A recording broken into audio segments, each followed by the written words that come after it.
A Step into the Past Volume 24 Chapter 3 Book 24 Chapter 03, Plagued by Gratitude and Hatred. Not knowing that Qi Yu had let the cat out of the bag, T.A.G firstly apologized to Xiang Xiaolong for missing last night's appointment, giving the excuse that his royal father is unwell. Of course Xiang Xiaolong will not expose him. Besides Xie Ziwan, Zhang Xunlong father and son, an egotistic Qixia tutor named Yan Xiang was tagging along. Entering the hall and seated accordingly to their status, a few pleasantries were exchanged. Finally, Tianjian, who was seated on the VIP table, praised, "Last night, Great General defeated Ma Qingjia with one saber stroke. This morning, Great General utilized a special technique, breaking the precious sword of Suanhua. Great General truly lives up to your fame and has earned our admiration." Only now did Xiang Xiaolong understand the reason behind him switching sides again. It is because he has proven himself to be somebody who is capable of defending himself against Cao Quidao.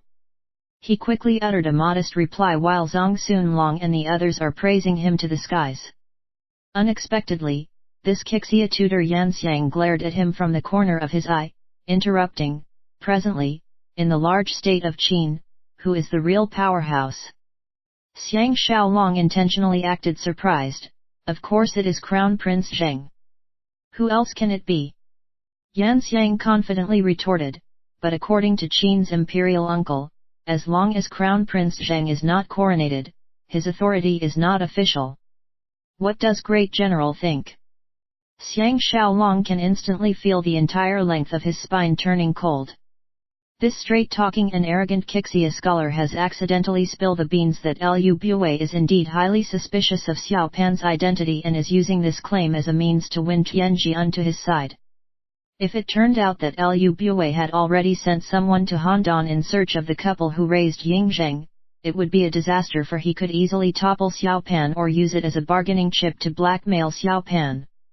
Noticing his change of countenance, Tianjian quizzed, "What is Great General's opinion about this?" His mind processing his thoughts at the speed of electricity, Xiang Xiaolong recomposed himself and plainly state, "Mr. Yan's words has reminded me about the possibility of someone rebelling. However, the tragic consequences of Pu Bulletin and the others should be a wake-up call." Xie Ziwan laughed, "Wake-up call? What an interesting description." Yan Xiang posed another question, "I wonder what is Great General's impression of our Great Qi?" Xiang Xiaolong is feeling tormented as he is not used to flattering other people. He barely managed to describe, "Seeing that Mr. Yan can speak in front of Second Prince without any reservations, it clearly illustrates the open-mindedness of Qi rulers, which can be interpreted as valuing talent. I believe this is also the reason behind the thriving success of Qixia College. These are just my humble observations and I hope Mr. does not mind my naive thoughts." Yan Xiang nonsensically articulated, "On the south of our Great Qi is Mount Tai, to the east is Lanja Hills, to the west we have River Qing and finally Bo Ocean at the north. Thus, Qi is known as the land protected by 4 passes. However, with an inefficient ruler, even if he is blessed with vast territory, millions of soldiers and supplies piling up as high as a mountain, he would still be a toothless tiger who is unable to conquer the world. After the passing of Hunggong and Guanzhong, Qi has opened up its communication channels and rewarded those who gave constructive feedback with carriages, exquisite clothing, and money, signaling our intention to attract talent all over the lands. Our Great Qi present success is not due to pure luck." This is the first time Xiang Xiaolong is listening to a conceited scholar of Qixia making all the unrealistic comments and having a taste of his shameless boasting. Yan Xiang is apparently still intoxicated in the past golden era when the king of Qi Hunggong was building the country from strength to strength. He further observed the burning brilliance radiating from Tianjian's eyes, demonstrating his pride in the words of Yan Xiang. Sighing to himself, he pretended to nod his head in agreement. Rotating his head, like scholars composing poems, Tianjian complimented, "Great General is very sharp to note that the success or failure of our Great Qi is closely connected to the prosperity of Qixia College. In the past, Hung Gong posed this question to Guanzhong: how can I rule the lands perpetually, and how can I perpetually rule without being complacent? Guanzhong replied: A with tilde, A with circumflex, copyright A 3/4, A with tilde, A with circumflexion, A with tilde, A with circumflex, A superscript 1, A with tilde, A with circumflex, A 1/2, A with tilde, A with circumflexion, A degree, A with tilde, A with circumflex, A superscript 1, A superscript 1, A with tilde, A with circumflex, A registered trademark, A registered trademark, A with tilde, A with circumflex, A cent, A euro, A with circumflex, A with tilde, A with circumflex, A 1/4, A euro trademark, A with tilde, A with circumflex, A with tilde, A with circumflex, A with tilde, A with circumflex, A degree, A 1/2, A with tilde, A with circumflex, A with tilde, A with circumflex, A superscript 1, A with tilde, A with circumflex, A 1/4, A degree, A with tilde, A with circumflexion, A degree, A with tilde, A with circumflex, A euro, A degree, A with tilde, A with circumflex, A cent, A with tilde, A with circumflexion, A registered trademark, A with tilde, A with circumflex, A superscript 1, A superscript 1, A with tilde, A with circumflex, copyright A euro, A registered trademark, A with tilde, A with circumflex, A cent, A euro, A with circumflex, A with tilde, A with circumflex, A 1/4, A euro trademark, A with tilde, A with circumflex, A superscript 1, A with tilde, A with circumflexion, A with tilde, A with circumflex, A degree, A 1/2, A with tilde, A with circumflex, A degree, A with tilde, A with circumflex, A superscript 1, A with tilde, A with circumflex, A 1/4, A euro trademark, A with tilde, A with circumflexion, A degree, A with tilde, A with circumflex, A euro, A degree, A with tilde, A with circumflexion, EOEA, A with tilde, A with circumflexion, A euro, A 3/4, A with tilde, A with circumflex, A superscript 1, A superscript 1, A with tilde, A with circumflex, A euro trademark, A with tilde, A with circumflex, A 1/4, A euro trademark, A with tilde, A with circumflex, A cent, A euro, A with circumflex, A euro trademark, A with tilde, A with circumflex, A with tilde, A with circumflex, A with tilde, A with circumflex, A 1/2, A with tilde, A with circumflex, A superscript 1, A with tilde, A with circumflex, pound, A cent, A euro, A with circumflex, A. Because of this statement, Kixia College was born. Like the songs, the above is some double triple poetic meaning words which I lack the depth to translate and will leave it as it is. Xiang Xiaolong can feel his own emotions stirring. As royal descendants, they would more or less be fixated on a certain past glory. For example, the people of Qi would quote Hung Gong and Guanzhong on a daily basis. Instead of living in the past, they should seek to improve based on their present conditions, creating a new future while keeping in mind the current trends and world developments. Although he mentioned the king of Qi is open to new ideas, it can similarly be interpreted that his authority is weak. During this era of wars, being able to consolidate power, dominate politics, and conquer other states is the most critical characteristic a strong ruler must possess. The fake Yingzheng, Xiao Pan, is lucky to be free of these mental burdens of a typical royal descendant. Moreover, he is not restricted by family ties and can focus all his energy into seizing power in order to establish his own authority. Incidentally, he has become the most promising and wisest king of this generation. It is no accident that Qin is able to annihilate the other 6 states and unite the lands.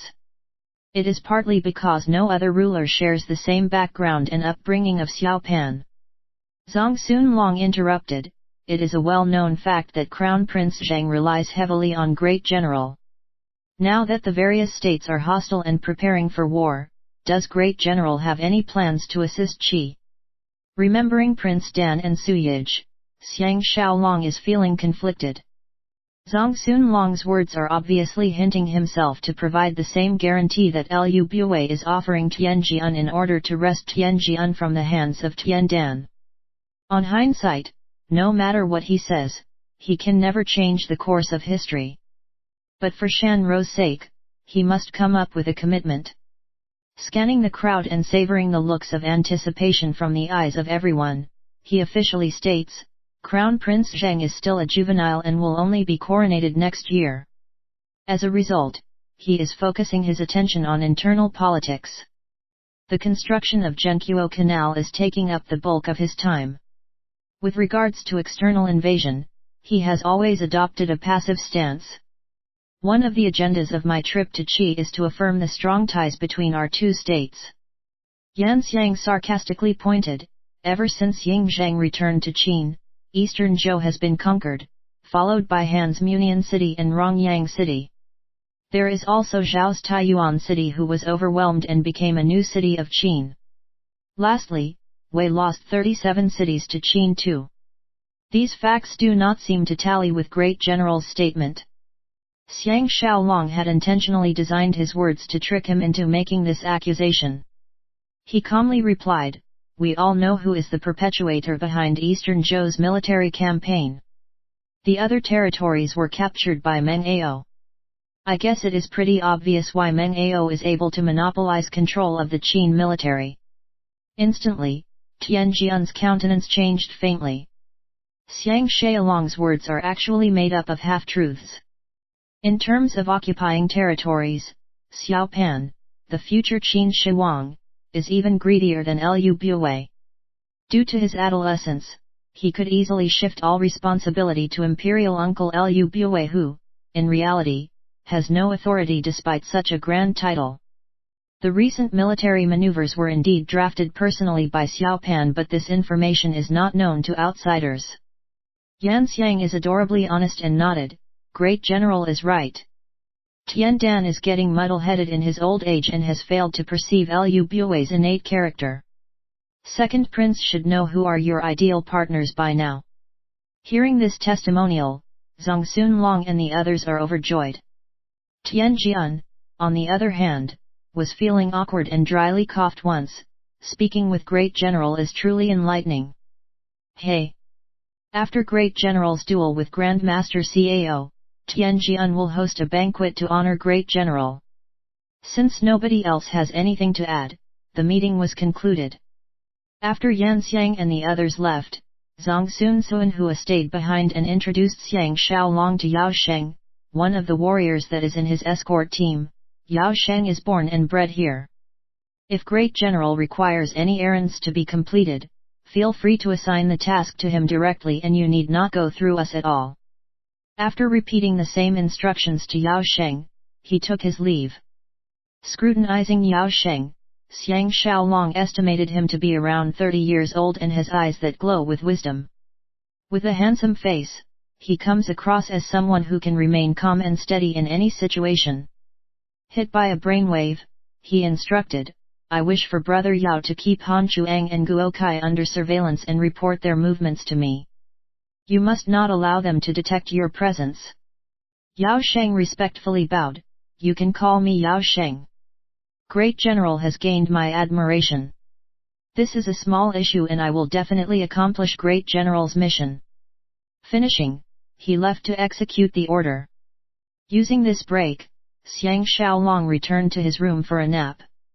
After dozing for about 2 hours, he woke up and discovered that Han Chuang has been waiting for him for some time. He is certain that this ungrateful fellow must be up to no good again. On the other hand, he has to visit Xiang Xiaolong sooner or later, otherwise, it would arouse suspicions about himself. After he had washed up, he received Han Chuang in the front hall. A significantly impatient Han Chuang is already pacing up and down the hall. Noticing Xiang Xiaolong, he cheered, "Xiaolong is finally awake." Observing that Han Chuang does not display the slightest sign of guilt, Xiang Xiaolong was annoyed and coldly hissed, "No matter how long a dream is, one would have to wake up eventually. To think you still have the guts to come and see me." His face turning white, Han Chuang wondered, what is this all about? 2 days ago, Lord Longyang came and tested my loyalty. Today, Xiaolong is mercilessly laying blame on me. What offense did I, Han Chuang, committed? Advancing to his front, Xiang Xiaolong stared piercingly at him with his shining eyes, accusing, "If you don't want to be caught, don't do it. You are the only person who knows that I am going to Qixia College to steal my saber." At this juncture, he detected Feng Fei about to enter the hall from the corner of his eye. Gesturing with his hand, he bellowed, Mistress, please excuse yourself. I am not through yet with this ungrateful fellow. Noticing the two men arguing heatedly, Feng Fei was shocked and her face was completely pale. She hastily retreated from the scene. Xiang Xiaolong continued, if not for you letting the cat out of the bag, why would T.A.G know about my burglary attempt and was using me to practice his sword moves? Han Chuang panicked, this has nothing to do with me. Remember I was advising you not to go? How did this happen? Xiang Xiaolong has to admit that his acting is fantastic. Originally, he wanted to apply the same deceit to Han Chuang, feeding him with lies and fabrications. However, upon seeing this old friend, he can feel his anger rising and lost control of his emotions. Not willing to back down, he countered, would you have advised me to go instead? Putting this matter aside, why are you holding secret discussions with Guo Kai over the past few days? And even blackmailed Lord Longyang to get rid of me. His face drained of color, Han Chuang stammered, Lord Longyang told you. Xiang Xiaolong coldly smirked, none of your business. If you even try to lay your hands on him, when I get back to Xianyang, I will expose your Zhenqiu Canal grand plan. The very next day, I will lead an army to raid your nesting place. Han Chuang shuddered excessively, so you knew about everything, why did you hide it from Yingzheng? Xiang Xiaolong sighed with a breath, don't you ungrateful fellas get it? Only by building this canal will the Qin military be tied down and unable to participate in any eastern campaigns for the next 8 to 10 years. It is against my desires to watch my friends become stateless citizens, which is why I resisted exposing this matter and dealing Lu Bue a blow. In return, how have you treated me? Han Chuang promptly broke down and collapsed onto his seat with hot tears sprouting out like spring water. He grieved, I was forced by circumstances too. Someone has revealed my meeting with you to Guo Kai and he kept threatening me using hard and soft tactics. But I have tried my best and even hinted Lord Longyang to escort you out of Linzai. Xiaolong, you must believe me. I have been doing everything within my power to obstruct Guo Kai and in fact, I came to see you today to warn you about him. Xiang Xiaolong felt that it is impossible for him to trust Han Chuang like before because his acting is simply amazing. He sighed with another breath, how then, do you explain the saber theft tip-off?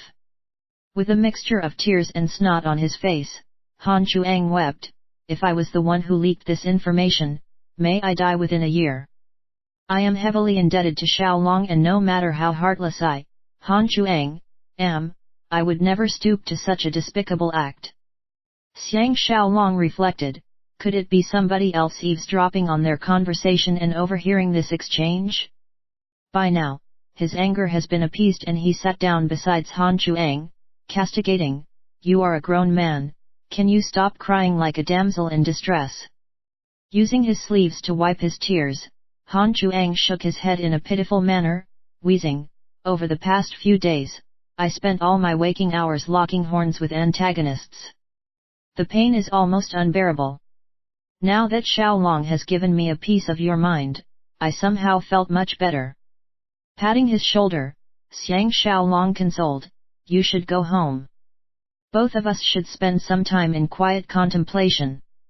Han Chuang cautioned, there is one thing Xiaolong must never underestimate, Guo Kai is in cahoots with Lu Bue and Tiandan, going all out to prevent you from ever returning to Xianyang. Qi, after all, is Tiandan's playground. If you are negligent, you may fall into his ambush.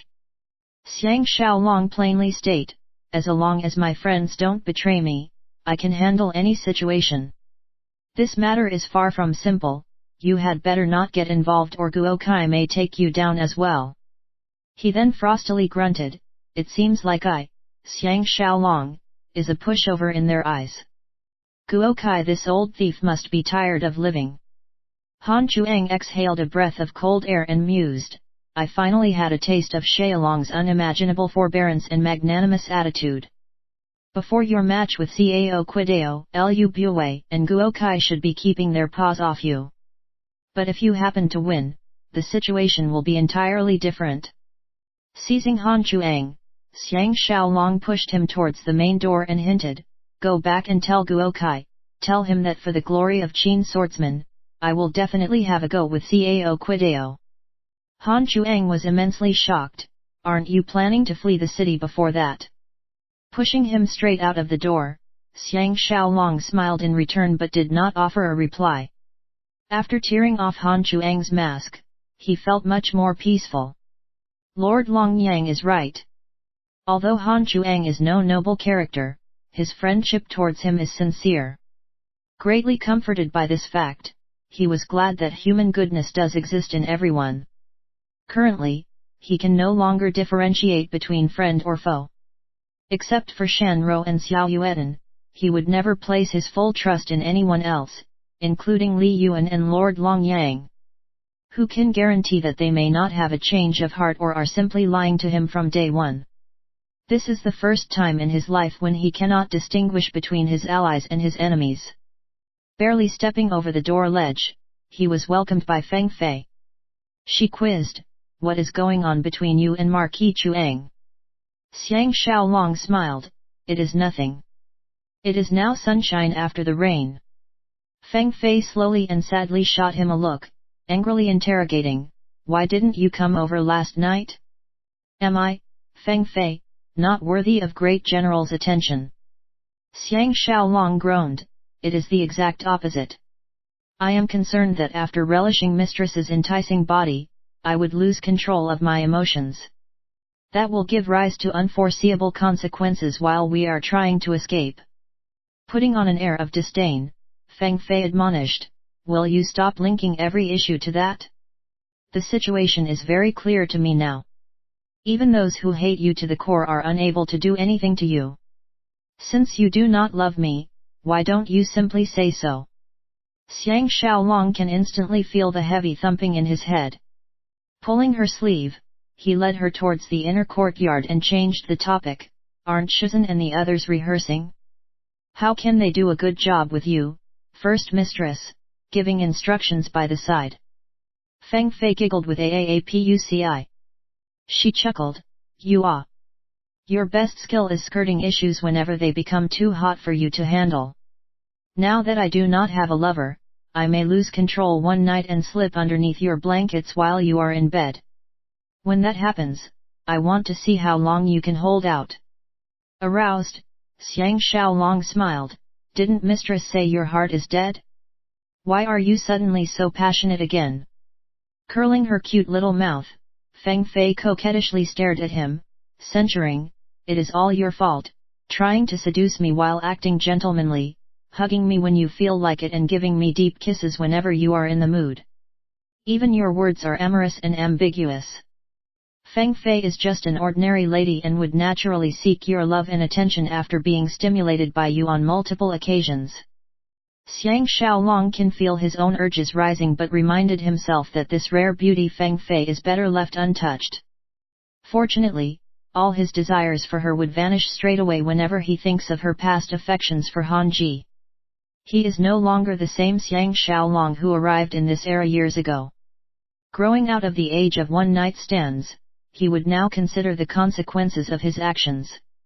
Suppressing his agitation with all his willpower, Xiang Xiaolong solemnly explained, "Isn't our present relationship perfect? Once we are physically involved, the gameplay would be totally different and in the future, you would abhor me for being a heartless man." By now, Feng Fei has arrived at the stone steps leading to her chambers. Halting her footsteps, her eyebrows tightened slightly to form an indistinct frown. Seconds later, she displayed a smile, acknowledging, "Great General is right. Once you have obtained my body and yet do not marry Feng Fei would certainly be resentful despite promising earlier that there are no strings attached." Seeing that she is so understanding, Xiang Xiaolong was thrilled. "Why don't we just limit ourselves to hugging and kissing? Ouch!" Shoving him away with a push, Feng Fei glared at him viciously before breaking out into a sweet smile and proceeded to climb the stairs to the upper deck. Xiang Xiaolong had to summon every shred of his willpower to prevent himself from following her upstairs. Turning around, he left. To avoid getting himself into trouble, Xiang Xiaolong chose to spend his whole day within Tingsong Villa. Nevertheless, he could not avoid the provocation of the courtesans. Among his harassers, Dong Shuzhen and Zhu Ziuchen are obviously included, and so are Xinyu and Yuniang, who kept trying to get into his good books. Fortunately, he has already made up his mind to run away from here once he managed to withstand Cao Quidao's 10 blows. Otherwise, if these harassments were to continue, he may lose his inhibitions one day and fall into this beauty trap.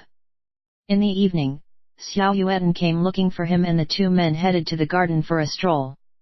After Xiang Xiaolong described his encounter with Han Chuang to Xiao Yuan, the latter's face lost color.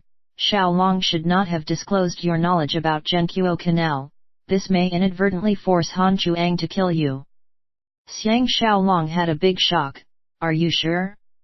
He was crying his eyes out and his nose was running. It was a genuine display of emotions. Xiao Yuan sighed, all human beings are made this way. In the heat of the moment, they would react emotionally, but after careful consideration and weighing the pros and cons, they would cast aside all personal relationships for the sake of their country.